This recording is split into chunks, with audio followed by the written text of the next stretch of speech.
why people are so fascinated by true crime in general and specifically this case. This question has come up a lot because true crime is so popular at this time. And there's a lot of different theories that can help us understand the fascination with true crime. I think, for one, people have always been fascinated with the unknown and just fascinated with things that seem, foreign to them and things that scare them. I think, quite frankly, people like to be scared. I think for women, it might be a little different. I think women, in a way, take lessons from true crime and feel that they learn how to best protect themselves, or they feel as if they're somehow more in control of their destiny and whether or not they will become a crime victim. Because as you're watching, you're learning, and you also are realizing that, oh, that victim did nothing, and crime is random sometimes. And I think people somehow feel more of a sense of control. I think this case in particular, just the senseless nature, how brutal it was, seemingly, out of nowhere, no motive at the beginning. It just seemed like there was no answer. And of course, anytime there's a quadruple homicide of young people, it's going to grab the attention. And I think just the nature of having no idea who could have done such a thing, there was no pop out suspect from the beginning. I think that's something that really fascinated people about this case. Megan, anything you want to add to that?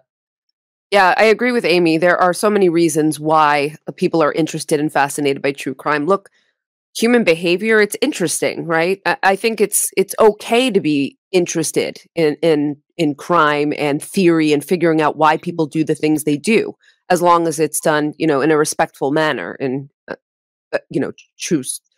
true to being respectful to victims. I think that we like sleuthing. People like a mystery, the unknown, as Amy was saying, and the ability to maybe solve it. I think people want to know why, what differentiates them from someone else who might fall victim to a crime. I think true crime allows people to explore the dark side and things that they don't really understand from a very safe place and without having to be directly involved.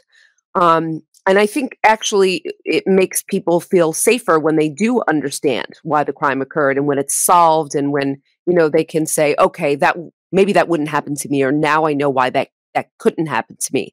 Now, with this case in particular, I think that's different.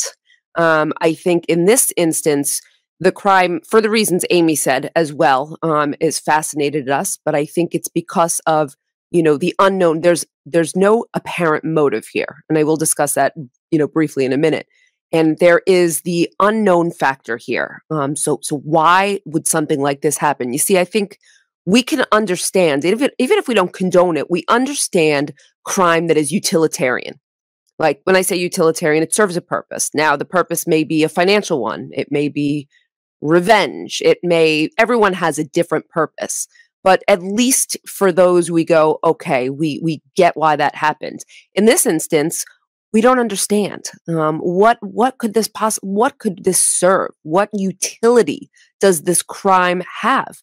And I think people also want to know what makes someone who seems kind of ordinary in their everyday life commit such an extraordinary act. And I don't mean that in the positive way.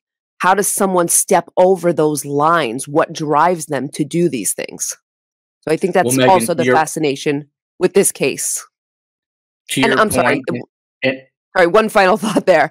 What I was saying before is that fascination with true crime, I think people do feel safe from the comfort of their home, and they feel safe when they have an explanation. And I think this crime had the exact opposite effect, where people felt unsafe. I can tell you for myself, I've been locking my doors more. I've been checking them frequently. And I'm certain it's because of this crime and just knowing about it and, having that vulnerability or feeling. And I think that's what people are experiencing.